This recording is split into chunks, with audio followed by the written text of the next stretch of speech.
Okay, so I'm going to start with you, Mike Davis, because I think you're closer than anybody here to the administration. What has Jim Comey been indicted for? Well, thank you for having me on.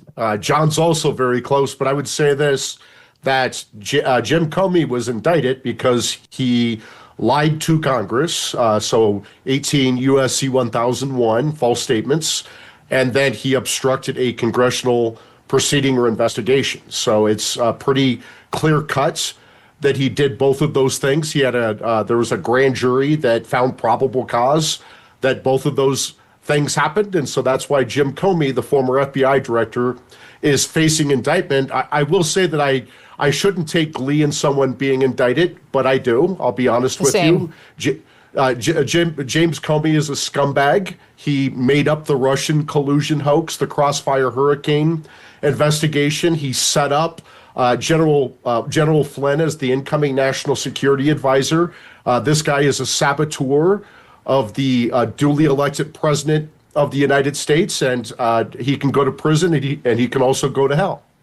Yeah, I appreciate your candor. I really do, honestly. I'm feeling the same. I have absolutely no empathy for James Comey. He seems like a genuinely bad guy. To me, it seems like he committed multiple crimes that he got away with because the statute of limitations expired. And now our only question today is to figure out whether these are viable and valid, and whether he'll be able to get them dismissed for whatever reason, and we can go through them. All right, so I didn't get the actual answer. I'm going to try with John on, okay, I get that those are the legal claims. You know, I get it. There are 2 counts against him. What were the lies? Because I, like you guys, have read the 2-page indictment, and it's very thin. It does not tell us what is the perjury. I mean, it says, he testified during a Senate Judiciary Committee hearing that he had not authorized someone else at the FBI to be an anonymous source in news reports. He had not authorized someone else at the FBI to be an anonymous source in news reports regarding an FBI investigation concerning person 1. We don't know who that is. Okay, then they say that was false because he had done that. Now, what's not in here, John, is what are they talking about? Who did he authorize to be an anonymous source, and what news reports? Do we know? We don't yet. I mean, we think it involves an October 2016 leak to the Wall Street Journal about the Hillary Clinton investigation. And there are 2 people that have come forward. We have their documents. We've made them public that say that James Comey authorized them to leak to the news media. One of them is Andy McCabe. Andy McCabe has a credibility issue. He's a guy that was found himself to have lied in an Inspector General report, but he was a deputy director in the inner circle of James Comey's team. And then the second is James Baker, a highly respected general counsel at the FBI.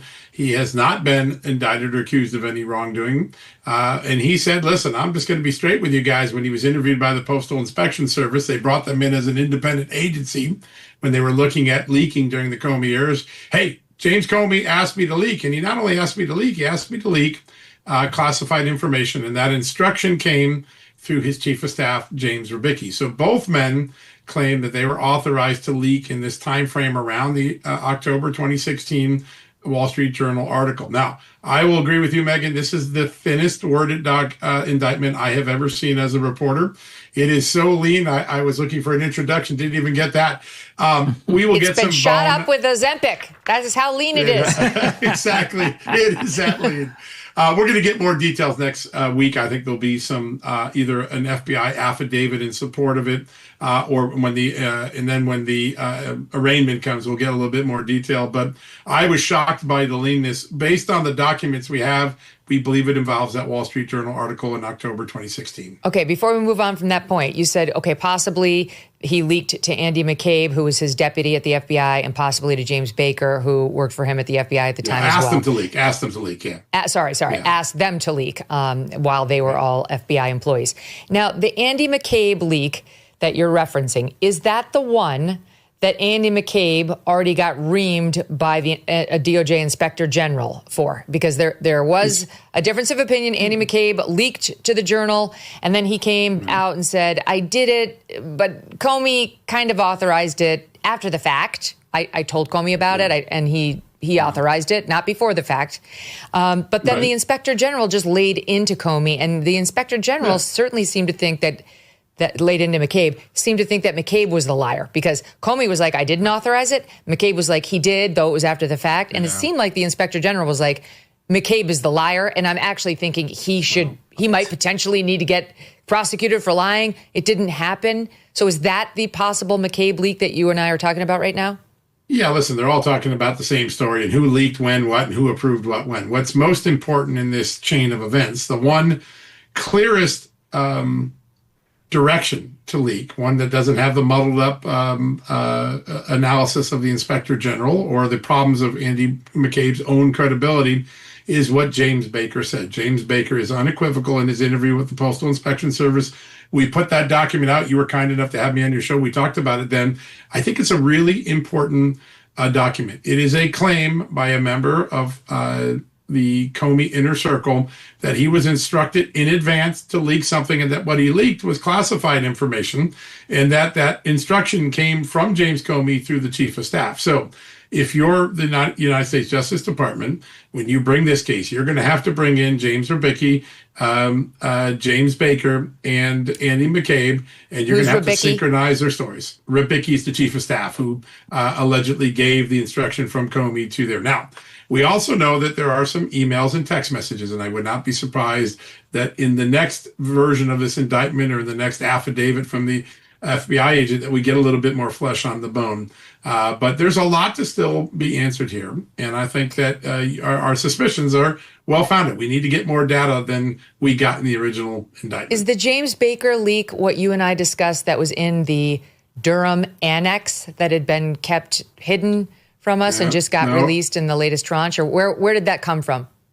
The Baker leak is actually in a timeline that Kash Patel found buried in a system in the FBI. And it's a timeline of all the leak investigations that occurred in the Comey-Wray era.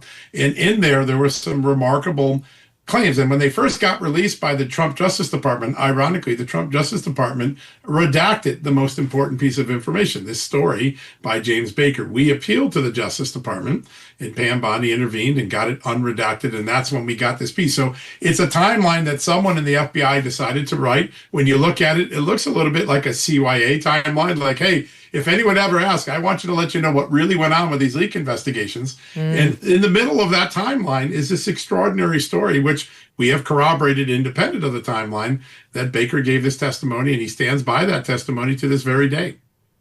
That's not good for Comey, but I'm sure it was like finding a pot of gold for the Trump DOJ, which suspected Comey was a bad guy and that there would be proof of some potential crime, and I think may have stumbled upon it.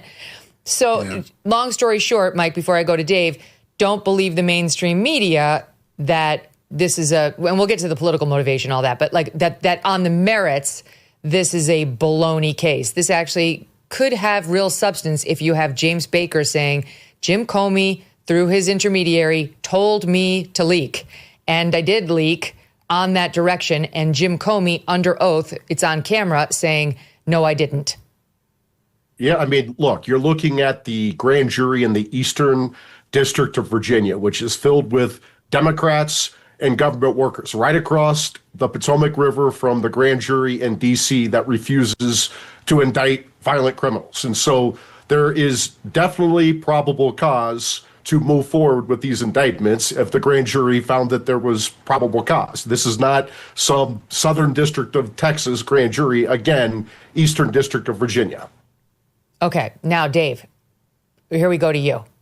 Jim Comey hired Patrick Fitzgerald, a former federal prosecutor, the guy who went after Scooter Libby, among others, and he's sort of known as a Joe Friday kind of lawyer. It depends on who you ask, but he knows his way around a federal courthouse, that's for sure.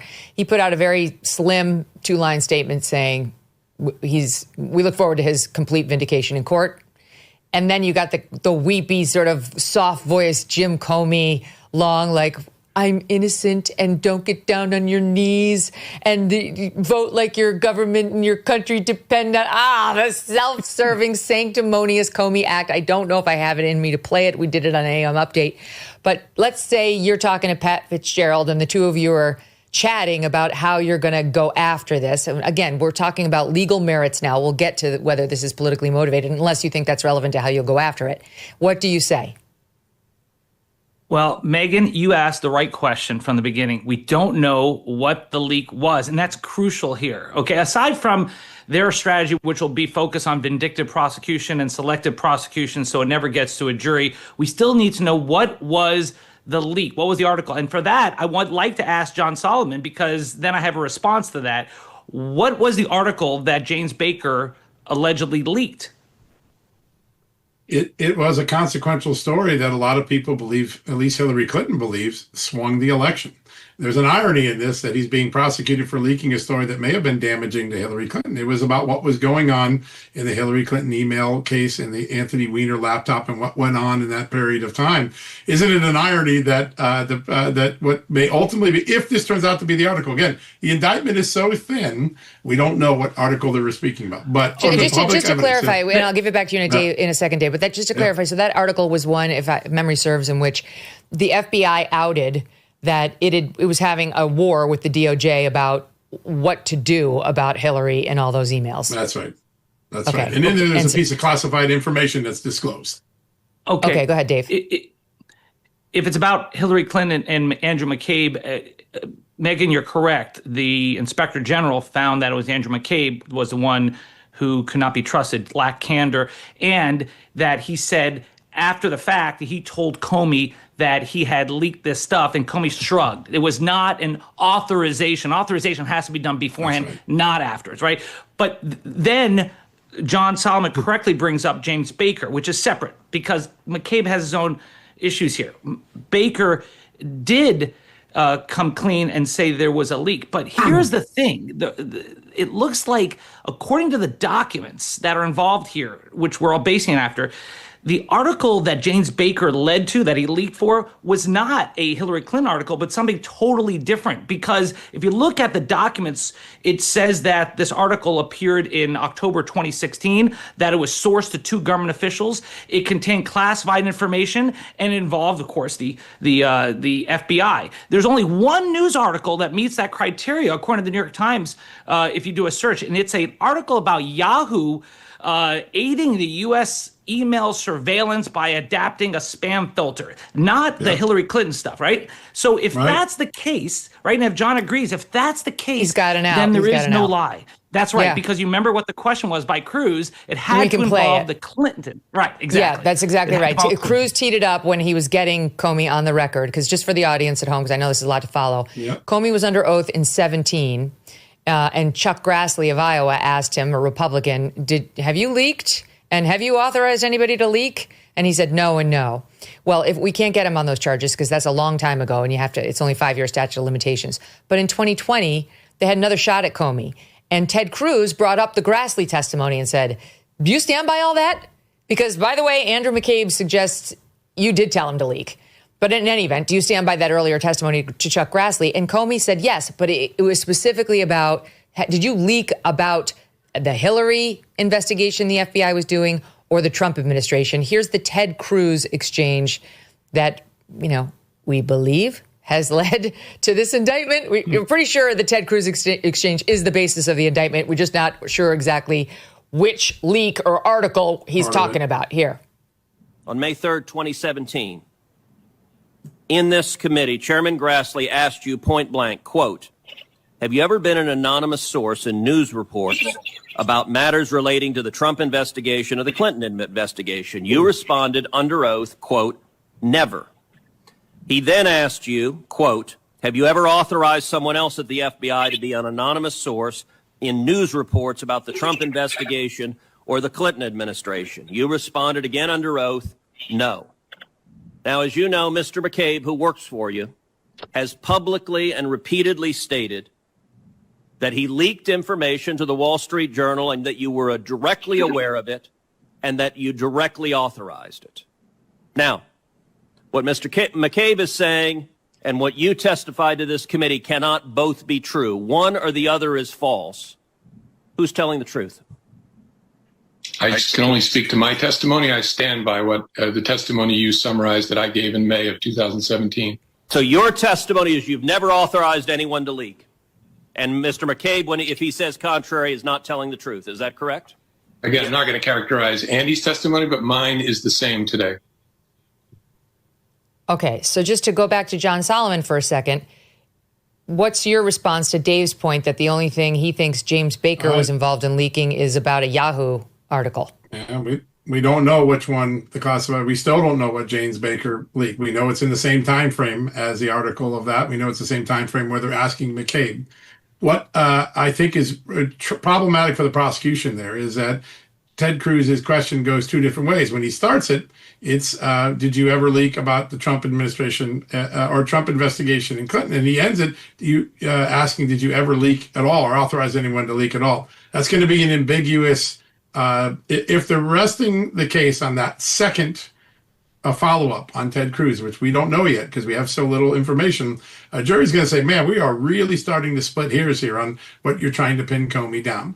I think one of our problems right now to judge the strength of this indictment is we need to know exactly what the grand jury made the decision on. Grand juries are pretty perceptive. They sometimes have lawyers on them, which is a good thing. There has to be something more than what we're able to speculate on here for the grand jury to make that decision, but we're flying blind. And I think that David has got some really great points. I have wondered for the last 24 hours. I can't tell exactly what they've indicted Comey for specifically. I know what they've indicted him in legal charges, but it's been very difficult to understand what the actual transmission of information is. All right, I'm going to go back to Mike Davis, but first I just want to say this again for the audience.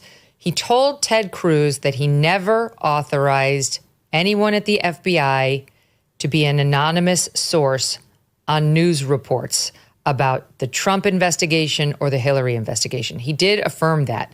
He said, I'm giving you the same testimony today that I gave in May of 17. My testimony is the same today as it was in May of 17. Never authorized someone at the FBI to be an anonymous source on news reports about the Trump investigation or the Hillary investigation. I just want to take one quick look at the original testimony. I think we have this to Senator Grassley in 17 that, again, he affirmed in 2020. It's SOT 3. Director Comey, have you ever been an anonymous source in news reports about matters relating to the Trump investigation or the Clinton investigation? Never. Have you ever authorized someone else at the FBI to be an anonymous source in news reports about the Trump investigation or the Clinton investigation? No. That's Has clean. any classified information relating to President Trump or his associates been declassified and shared with the media? Not to my knowledge. All right. Those first two are very clean, Mike. And he did reaffirm it to Ted Cruz. No, never. I did not leak. I did not authorize anyone to leak. And then with Ted Cruz, he says explicitly, I stand by the testimony that I gave in May of 2017. My testimony is the same today. So to me, that is very clear. He's saying I did not authorize anyone to leak about either of those two subjects. What do you make of what John is saying, Mike, about you got Andy McCabe on the one hand, who's already been deemed the liar in that confrontation, between him and Comey by the Inspector General. And then the second one, Baker, which Dave is arguing the only leak we appear at this point to be able to pin on Baker is about something not having to do with the Trump or Hillary investigation. Yeah, I mean, I would say this. Those clips you just played, Megyn, show that James Comey clearly lied when he testified to my former boss, Chuck Grassley, in 2017. He was under oath. That's perjury. We're beyond the statute of limitations for that one. But in 2020, he lied again under oath to Ted Cruz when he reaffirmed that testimony. And so I would say this about James Comey. He's lucky the grand jury did not indict him for perjury. They indicted him for false statements and an obstruction of a congressional investigation. And so I think it's very clear that he provided false statements under 18 USC 1001. I agree that Dave makes good points. Those are arguments that will be made to the jury. What's the difference between perjury and false statements? False statements don't have to be under oath, but they're very similar crimes. Perjury is when you are under oath, and false statements is just false statements to to federal law enforcement, to Congress. It's so they're similar. What can you glean then, Mike, from the fact that they went for the false statements count but not for the perjury count? What do you think the grand jurors are trying to tell us? They probably are in the Dave camp, that they don't think that this is a slam dunk case, and so they indict it for false statements, and they did not indict for perjury. Go ahead, Dave. What is the false statement? Yeah, I'm just curious, Mike. What is the false statement to you? Like, what I don't gather here is the false statement, because when I parse the words, you can say he's playing word games, but I don't see anything that's specifically false in what he said. Which is it? Well, I mean, I think the grand jury indicted because he reaffirmed his 2017 testimony in 2020. And so but what was the false testimony back in 2017? That we just played it. It was that he never authorized the leak. Any leaks about those two subjects. Yeah. Right. Well, and you know, my response to that is that first, he didn't authorize any leak to McCabe, but in the Arctic Haze investigation, which I think would be the best argument. All right, I was I was about to explain it. The Arctic Haze investigation is the leak that Comey did, and he acknowledged he did this back in 2017, right after he was fired. He told his friend who used to work at the FBI, a guy named Daniel Richman, and he's like a law professor at Kavanaugh. He told him to leak one of Comey's memos about Michael Flynn to the New York Times, and he did. That was an authorization. That was a leak. The reason why it's not covered here, the reason why I say it's not a lie, it's because at the time, Daniel Richman did not work for the FBI, and neither did Comey. So that's why I don't think it's a false statement. But that's what I think is the strongest argument for the prosecution here. I don't, but there were, John Solomon, you're an expert on this guy, this Columbia law professor who is a friend of Comey's. You and I have talked about him before. There wasn't just that leak. There were leaks by Comey to Richmond while Richmond was a special governmental employee for the FBI and was leaking for Comey. That did happen. I'm not sure whether that's what this indictment's based on. We're all shooting darts at a board with the blindfold on.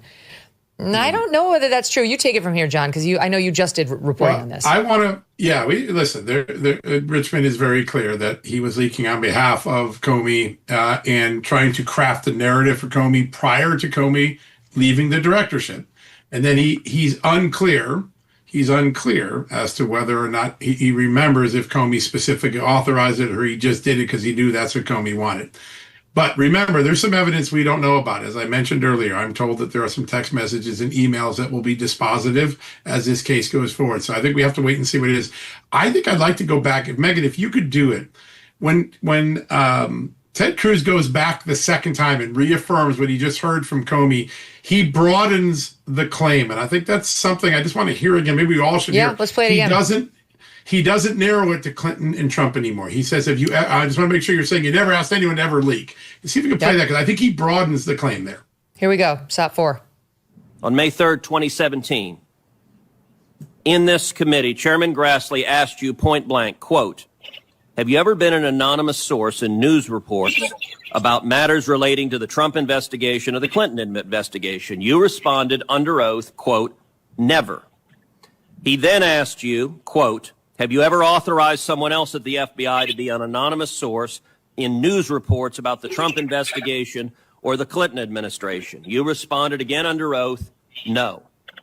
Now, as you know, Mr. McCabe, who works for you, has publicly and repeatedly stated that he leaked information to the Wall Street Journal and that you were directly aware of it and that you directly authorized it. Now, what Mr. McCabe is saying and what you testified to this committee cannot both be true. One or the other is false. Who's telling the truth? I can only speak to my testimony. I stand by what the testimony you summarized that I gave in May of 2017. So your testimony is you've never authorized anyone to leak. And Mr. McCabe, if he says contrary, is not telling the truth. Is that correct? Again, I'm not going to characterize Andy's testimony, but mine is the same today. So that's the piece you're talking about. He drops out Clinton and Trump at that point. Now, again, listen, I think we're splitting hairs when we're getting this, and I'm not sure a grand jury would have tolerated that level of splitting hairs. But I did notice that in the follow-up question, and it's very interesting that the indictment makes no reference to 2017 testimony. It's not trying to tie back to 2017. So it'll be very interesting to see if that change of words, that flip from Cruz, is part of it. I suspect there's some evidence we don't know about. When we got that timeline that I told you about, Megyn, there are massive amounts of that timeline that are still blacked out. They're redacted because they're covered by grand jury information. I suspect there's some additional evidence we don't know yet, not yet know about. And that's why I'm eager to see the next version of the indictment, because it needs a little bit more meat on the bones for us to have a really informed debate. Yeah. Okay. So the way things stand now are he's been indicted by this new acting U.S. attorney for the Eastern District of Virginia, clearly brought there because the federal district in Washington, D.C. would be a complete waste of time. There's no way they're going to do anything fair for any There's another reason, though, Megyn. Trump There's another reason. Well, I know Comey was there when he gave the testimony, I think, right? Yeah. That's the jurisdiction, yeah. That's right. That's where the crime I don't think that's the reason. I don't think that's the reason. I think that's the hook that they had. There's nothing improper about bringing it there. I'm just explaining why it was there instead of in D.C. where Congress is. Yeah. So they brought the charges saying Comey lied when he said he never authorized somebody to leak. That's what this case is about. He lied when he said he never authorized anyone to leak. And it depends on whether it's limited. John's suggesting maybe it's him answering the Ted Cruz wider question where he said, so your testimony is you've never authorized anyone to leak.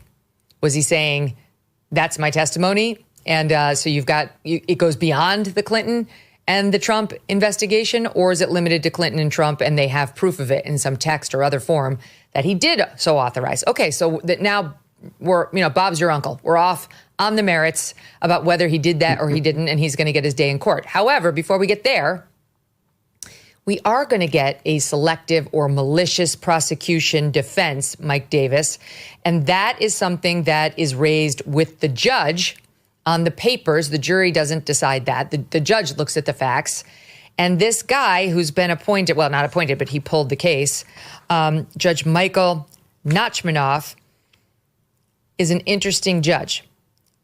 Career, basically, as a federal defender, a federal criminal defender. So he's not a prosecutor. That's fine. He was appointed by Biden in 21. Them's the breaks. We have lawyers and we have judges from both Republican and Democrat appointees. Now, somebody we follow on X here on this show, William Shipley, he has very smart legal analysis, and he said the following. Of all the Biden appointees in the Eastern District of Virginia, Judge Nachmanoff is probably the best potential draw, he means, for Trump.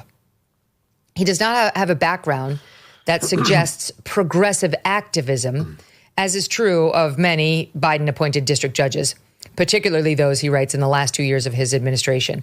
Nachmanoff, his entire career in private practice was in federal criminal defense work. That's not the same kind of bubbling cauldron of social justice warrior that you find in public interest law firms on the radical left. He says, this is generally not the profile of an activist progressive judge. This is just a trial attorney attracted to criminal defense work. What is your take on this draw and who it helps? I mean, I think Bill Shipley, he's a friend. He's a very smart guy. I will say this. You had 2 Democrat senators in Virginia, so you're not going to have a blue slip problem where the home state senators, there wasn't a Republican home state senator that would have made them pick a more moderate pick. There are a lot of potential picks for the Eastern District of Virginia. It's a very coveted judgeship, and I seriously doubt that the Biden White House put someone who's just going to call balls and strikes in the Eastern District of Virginia, because they didn't do it anywhere else where they could have put in a radical. They always did. So, Dave, this argument, and to be honest with you, I don't totally understand the difference between malicious prosecution and selective prosecution. And are those both defenses that can be raised? And also, can you please talk about how they're going to argue that? Yes, they're going to use the president's words against him. That's where the social media post will hurt him. And I don't know if that was meant to be a direct message directly to Attorney General Bondi or broadcast to everyone, but he then deleted it. And the fact that he fired Eric Siebert, who was a respected conservative, acting U.S. attorney in that district, because he refused to prosecute James Comey and replaced him with someone who had never prosecuted a case before and had to go in herself to do it. Or was it Letitia James that he was dragging his feet on? He was mad at both. But by the way, I assume that our friend Mike Davis would be friends with him, because Mike is friends with every conservative lawyer in the country. So I assume you know Eric Siebert. Right? And I'm sure you do. Right? He seems like a very nice guy. He seems like a very typical Washington, D.C. Republican. I would say maybe the Democrats in Virginia, the two Democrat senators in Virginia who agreed to his nomination, would be very pleased with a Republican like Siebert. Okay. It's true. It is tricky. It is tricky. And what's Mike saying, and I get it, is, as you know, Dave, within the Republican Party, you've got the ones who are MAGA, and then you've got the more old school, more establishment types. And to get through as the U.S. attorney approved by the two Democrat senators from Virginia, you'd probably do better if you were the more establishment type and not a MAGA acolyte. So that's, what he seems to be saying. Can I just say this very fast, Dave? Yeah. I would not get a blue slip from any Democrat in America. I probably wouldn't get a blue slip from any Republican in America, but Siebert would get a blue. Siebert would probably get a blue slip from any Democrat in America. So I thought a blue slip is when you're rejected. I thought that's like a blackball is the blue slip. No, the blue slip is green light. Return. When the senators return these stupid blue slips, then you can get.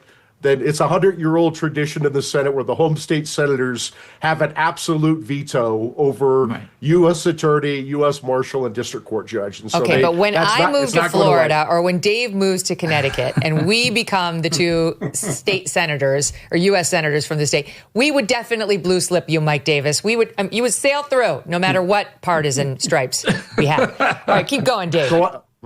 Yes, well, so when it comes to vindictive prosecution, that's what they're going to rely on, and they're going to use the president's words here rather than the prosecutor's words. They'll show that the U.S. attorney, the acting U.S. attorney, was someone who was appointed for this purpose, and within days later, she went into court herself. She didn't even use any of her career prosecutors, perhaps because they didn't want to do it, and she got the indictment herself. So when you prove a vindictive prosecution claim, the burden's on the defense, and they have to make a prima facie showing. They got to show enough evidence, and then it shifts. The burden shifts to the prosecution to show that they had some sort of legitimate, non-vindictive reason for the charge. So it's tough to prove, but I think I think this is a legitimate case because the president's words will be used against him. And that's why he deleted them shortly thereafter. I'll read the post that you're referring to. I will say this before I forget on malicious prosecution. Typically, it is raised as a defense when, like the classic example is a defendant asserts his right to a speedy trial or won't cop a plea and insists on a trial, which is a pain in the ass for the prosecutor. Mm-hmm. And then the prosecutor ups the ante, like, now we're going for the death penalty. That would be your classic malicious prosecution claim where the judge says, no, you can't punish a guy for exercising his constitutional rights like this. This is different. This is like, you've only brought the case because you're mad at me for, doing bad things to your people. And my favorite, in the past, whatever it's been, 12, 14 hours since this news broke, my favorite post, once again, it's almost true every day, Stephen L. Miller, not the Stephen Miller, this is a different guy, goes by Red Steez on X, keeps posting when everybody says, this is retribution, this is retribution, this is retribution. He keeps posting, for what? For what? It's exactly right. For what was done to Trump? For malicious prosecution that was done to Trump and all of his staff. It's like, yes, that's probably exactly how we got here. I mean, everybody knows that's what we're doing here. The only question is whether it's still appropriate, because there's a good faith basis that he actually did commit a crime, and now he's going to have to feel the punishment of it. But like, I don't think most of us think we'd be here if they hadn't done this to Mike Flynn, and they hadn't done this to Steve Bannon, they hadn't gone after Peter Navarro, and they hadn't gone after Roger Stone, and they hadn't gone after Donald Trump 4 times. Of course, that was the motivation. Retribution for what? Fill in the blank, New York Times. Here is the post that could prove problematic if they do raise malicious prosecution. And this happened just a couple of days ago. 9/20/25 is the date. Pam. And there is speculation, like, we actually never figured, Trump almost never deletes his Truth Social posts. This one was posted and people said that reads more like a direct message than a classic Trump post. And then he took it down, which only fueled that fire more. Here's what he writes. Pam, like it's a message to her. I've reviewed over 30 statements and posts saying that essentially, same old story as last time, all talk, no action. Nothing is being done. What about Comey, Adam Shifty Schiff, Letitia? It's very funny if it's a direct message that he even calls him Shifty Shift in his DMs. It's not just for show. They're all guilty as hell, but nothing's going to be done. Then we almost put in a Democrat-supported U.S. attorney in Virginia with a really bad Republican past, a woke rhino who was never going to do his job. That's why 2 of the worst Dem senators pushed him so hard. We're talking about Siebert here, the guy who either was fired or withdrew this week or Friday. He even lied to the media and said he quit and that we had no case. No, I fired him. And there is a great case. And many lawyers and legal pundits say so. Lindsay Halligan is a really good lawyer and likes you a lot. We can't delay any longer. It's killing our reputation and credibility. They impeached me twice and indicted me 5 times over nothing. Justice must be served now. President DJT, which is also funny if it's a direct message to her. You have to laugh. Okay, so Lindsay Halligan is 36 years old, seems like a very nice lady, but in no world would normally be getting appointed as the U.S. Attorney for the Eastern District of Virginia. Speaking of Ozempic-infested documents, that's what her resume is when it comes to the qualifications for this particular job. With all due respect, I'm sure she's a good lawyer. She worked for President Trump personally. That's how he knows her. But I'm just going to say this person's elevation to this level of a post is kind of laughable. It never would happen under normal circumstances. I believe she was put there because she's loyal to Trump and she's probably a decent lawyer, but she has no criminal law experience and 0 experience as a prosecutor. 0. So it's kind of shocking. I think we know why she's there. He didn't delete it.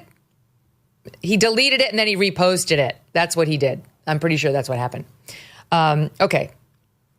He added her last name, Halligan, and he added some other stuff. Okay, so then he added more to it, which I'm not going to read because you guys get the general gist. So that's the evidence, Mike, that this was malicious prosecution. And I have to just say this before you answer how they're going to argue that it's not.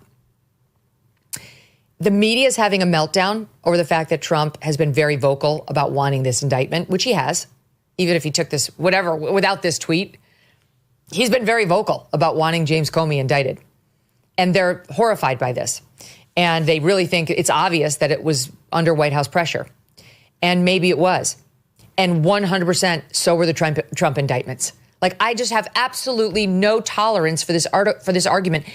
Last night, they actually, to their credit, did talk about the fact that there was Biden pressure to indict Trump. Yep. But then they tried to draw a distinction that was private, behind closed doors, that he wasn't public about it, which is a distinction without any difference. That makes no difference legally. The president in both cases made very clear to his DOJ he wanted an indictment. That's what happened to Trump, and that appears to be what happened here. So your thoughts on that?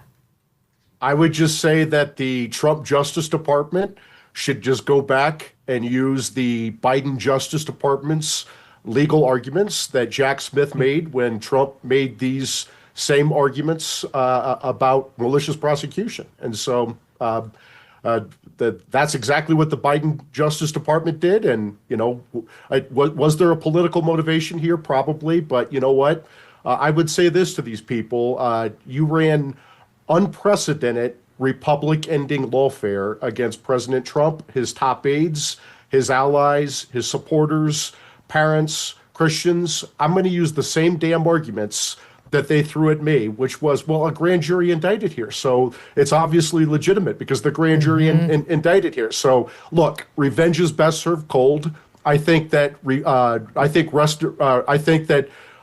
if this is, I want these prosecutions and I'm malicious about it. So does that make it a malicious prosecution? Maybe, but I don't give a damn. I love your honesty. Let me just show you. One of the things.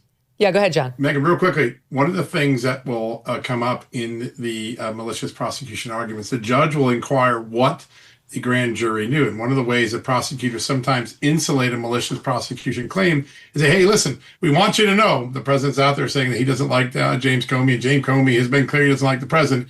It's not about this. And so if they bring that before the grand jury, or if the grand jury raises that question themselves before they bring the bill of indictment, a lot of times the judge will look at that and said, listen, there was an informed decision by a grand jury. They kind of knew what Trump did and they were okay with it because they made it on other circumstances. So that'll be something when this case gets into the nitty gritty that will be evaluated by the trial judge.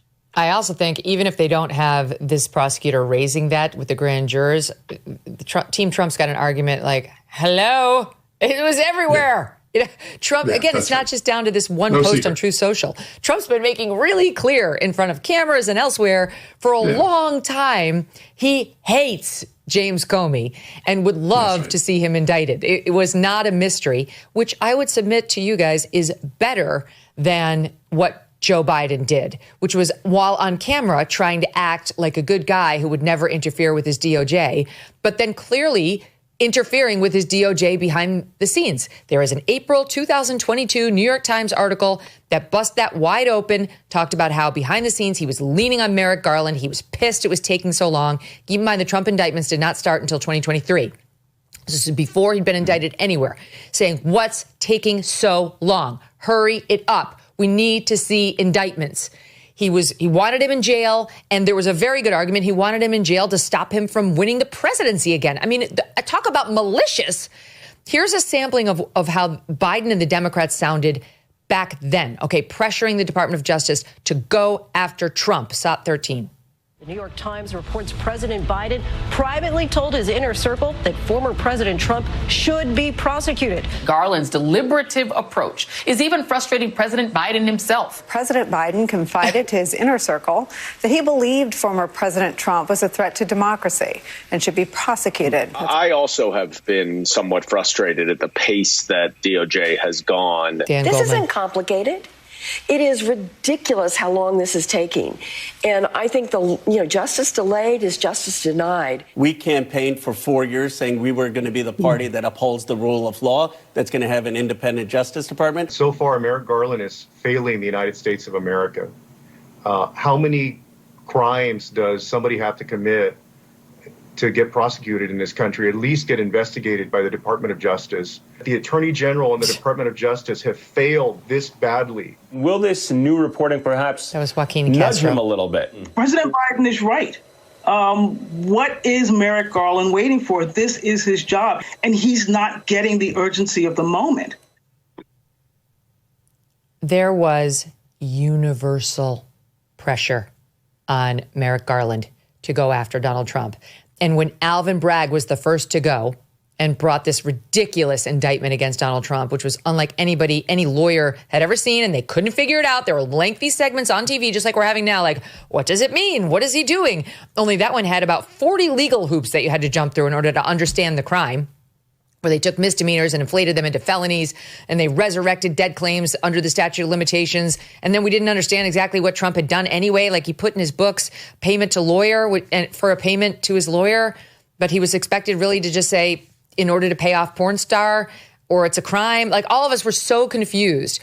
It was way more confusing than what we're dealing with here, which is just, okay, he lied under oath about not authorizing somebody to leak, and we just don't know what the leaks were. They were all in favor of it. They cheered him. They celebrated Alvin Bragg. Oh, my God. Where was it? My team sent it to me. The Lawrence O'Donnell reaction, it was unbelievable. What did he call him? He was like, he talked about how the Crimson... Where is it? Where is the AM update, Deb? Oh, my God, I'm falling apart out here. I have so much paper. I can't do it. Is this it?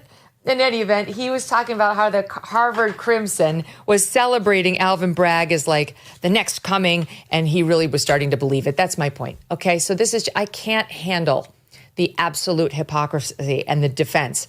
Lawrence O'Donnell. Now, the phrase trumped up charges has new meaning. Then, when Alvin Bragg graduated from Harvard College, the Harvard Crimson ran a profile of him. The title of that profile was The Anointed One. Come on, Dave. Are you going to defend that? I was in college with him. I knew him in college. Not well. Is that how you saw him? Is that how you saw him? Did you do a little genuflection as you walked by? Yeah, occasionally. No. Yeah, Megyn, you're clearly playing to your strength here and focusing on the Alvin Bragg New York prosecution, because you should never run for office and say, I'm going to go after that guy like Letitia James or Alvin Bragg did. I will push back, though, about Merrick Garland, who is known for his timidity more than anything on my side of the aisle, who was so scared to go after Trump that he appointed a special prosecutor so he didn't have to do it, and also who refused to prosecute Matt Gaetz when the evidence was there and the investigation was started under Bill Barr, and who prosecuted Joe Biden's son. Let's see if the Justice Department does that. He was dragged into that kicking and screaming, Mike Davis. Well, I would say this. I want to remind everyone, Joe Biden's fingerprints are on all 4 criminal indictments of President Trump. It was Jonathan Sue, Biden's deputy White House counsel, who waived Trump's claim of executive privilege on behalf of Joe Biden that led to the Jack Smith 2 indictments. It was Matthew Colangelo that deployed from a senior Biden Justice Department political appointment to go work with Alvin Bragg. And it was Nathan Wade, Fannie Willis's dumb, unqualified boyfriend, who billed 16 hours of his time, $250 an hour, $4,000 for his 2 meetings with the Biden White House and the White House counsel before they indicted Trump down in Georgia. So Biden before we go, had his fingerprints on all 4. Quickly, Mike, what is likely to happen in this case? You never know. You have a Biden judge. You have an Eastern District of Virginia jury filled with Democrats. It's going to be a tough case. Go ahead, Dave. I think he'll be thrown out as a vindictive prosecution and won't even get to a jury. Okay, and final thoughts from you, John. I think we're going to get some more evidence that we don't know about that's going to change this conversation. Oh, and by the way, I heard you say on Hannity last night, you also are predicting more indictments. Yeah, they're working on other indictments. There's over 150 subpoena requests pending at U.S. attorneys' offices around the country. So there's a lot more investigation going on in this weaponization space than is visible right now. Any bets on who's next? No, I would never bet on that. I thought OJ was going to get convicted, so I've stopped betting after that. How about you, Mike? Do you have any? You also predict more indictments are coming? I would say down in Dave's backyard in the Southern District of Florida, look for an investigation on the entire Crossfire hurricane conspiracy going back to 2016, and it continues to this day. The grand conspiracy case. Because there would be a better jury down there, and you can go back as far as the raid and before in order to get more people. And Mike Davis, any predictions on what names might possibly be under consideration? I would look at all of them. Obama, Biden, Hillary, Comey, Clapper, Brennan, all of them. And all the prosecutions against Trump, Tisch, Fannie, Bragg, Jack Smith, Bratt, all of them. Let's just make sure that all 3 of your Zooms are working, because we're going to be seeing a lot of you. Thanks, guys.